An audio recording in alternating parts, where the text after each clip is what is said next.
마르코가 전한 거룩한 복음입니다. 그때 예수님과 제자들이 산에서 내려와 다른 제자들에게 가서 보니 그 제자들이 군중에게 둘러싸여 율법학자들과 논쟁하고 있었다. 마침 군중이 모두 예수님을 보고는 몹시 놀라며 달려와 인사하였다.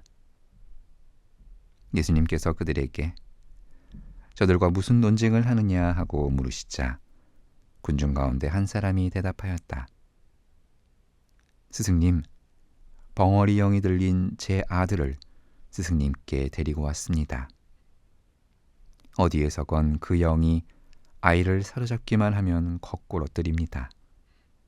그러면 아이는 거품을 흘리고 이를 갈며 몸이 뻣뻣해집니다. 그래서 스승님의 제자들에게 저 영을 쫓아내달라고 하였지만 그들은 쫓아내지 못하였습니다. 그러자 예수님께서 믿음이 없는 세대야. 내가 언제까지 너희 곁에 있어야 하느냐? 내가 언제까지 너희를 참아주어야 한다는 말이냐? 아이를 내게 데려오너라 하고 그들에게 이르셨다. 그래서 사람들이 아이를 예수님께 데려왔다. 그 영은 예수님을 보자 곧바로 아이를 뒤흔들어 댔다. 아이는 땅에 쓰러져 거품을 흘리며 뒹굴었다. 예수님께서 그 아버지에게 아이가 이렇게 된 지 얼마나 되었느냐 하고 물으시자 그가 대답하였다. 어릴 적부터입니다. 저 영이 자주 아이를 죽이려고 불 속으로도 물속으로도 내던졌습니다. 이제 하실 수 있으면 저희를 가엾이 여겨 도와주십시오. 예수님께서 그에게 하실 수 있으면이 무슨 말이냐? 믿는 이에게는 모든 것이 가능하다 하고 말씀하시자 아이 아버지가 곧바로 저는 믿습니다. 믿음이 없는 저를 도와주십시오 하고 외쳤다. 예수님께서는 군중이 떼를 지어 달려드는 것을 보시고 더러운 영을 꾸짖으며 말씀하셨다. 벙어리, 귀머거리 영아, 내가 너에게 명령한다. 그 아이에게서 나가라. 그리고 다시는 그에게 들어가지 마라.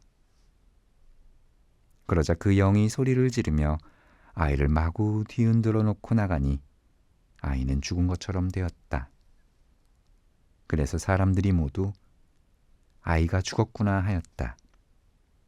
그러나 예수님께서 아이의 손을 잡아 일으키시니 아이가 일어났다.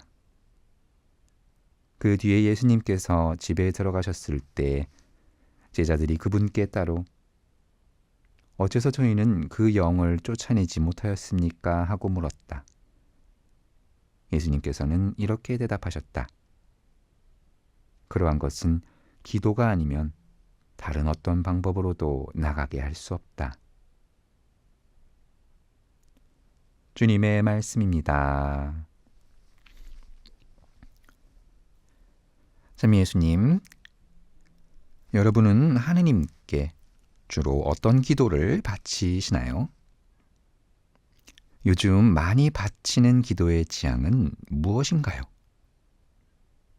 나를 위한 기도를 바칠 때도 있으실 것이고 누군가를 위한 기도를 바치기도 하시리라 생각해 봅니다.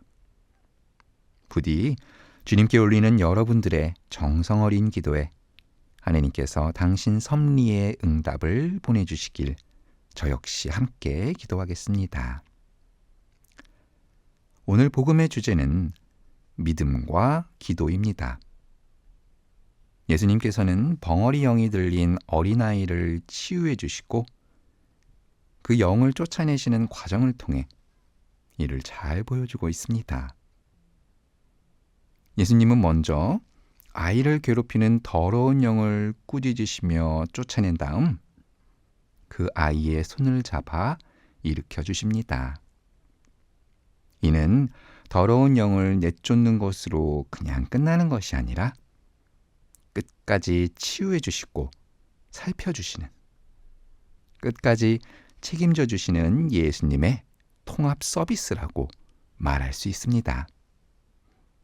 우리는 이를 보며 사랑과 정성의 손길로 더러운 영에서 우리를 보호해 주시고 일으켜 세워주시는 예수님의 참모습을 발견하게 됩니다. 예수님이 가지고 계신 치유의 능력, 기적의 능력을 믿으라는 것보다는 예수님의 사랑의 힘과 사랑의 능력을 믿으라는 것이 오늘 복음의 주요 골자인데요. 이를 토대로 이제는 이 복음을 읽고 묵상하는 우리들의 기도를 함께 바라봅시다. 복음의 끝자락에서 예수님께서는 이 모든 일들이 기도가 아니면 다른 어떤 방법으로도 나가게 할 수 없다라고 말씀하시면서 믿음과 기도의 중요성에 대해 강조하십니다. 더러운 영이 들린 아이의 아버지를 한번 볼까요? 예수님을 만난 그는 처음에는 이제 하실 수 있으면이라고 청합니다. 그러나 잠시 후 아이의 아버지는 저는 믿습니다. 믿음이 없는 저를 도와주십시오라고 예수님께 고백합니다. 바로 이 지점이 매우 중요한 포인트인데요.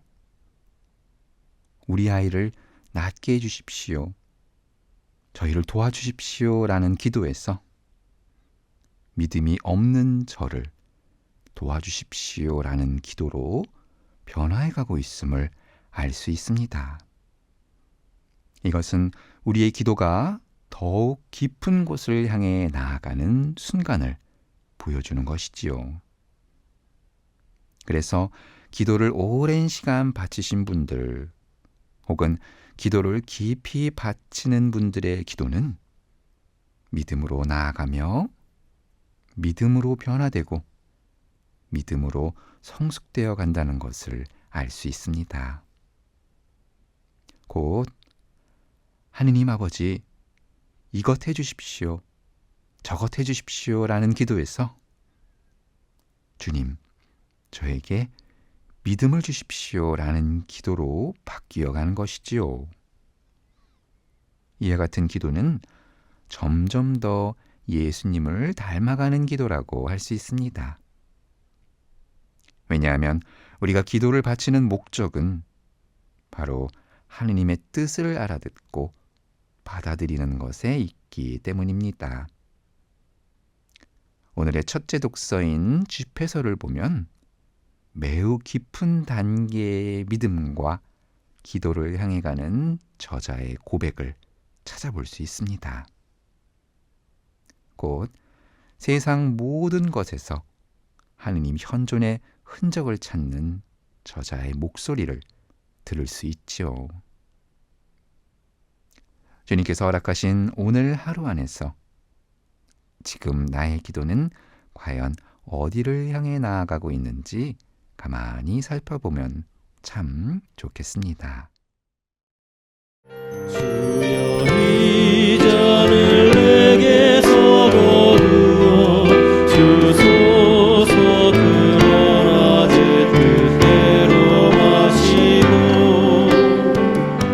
엎드려 절하나이다 눈으로 보아 알 수 없는 나의 하느님 두 가지 주의 빵을 서로 나누세 사랑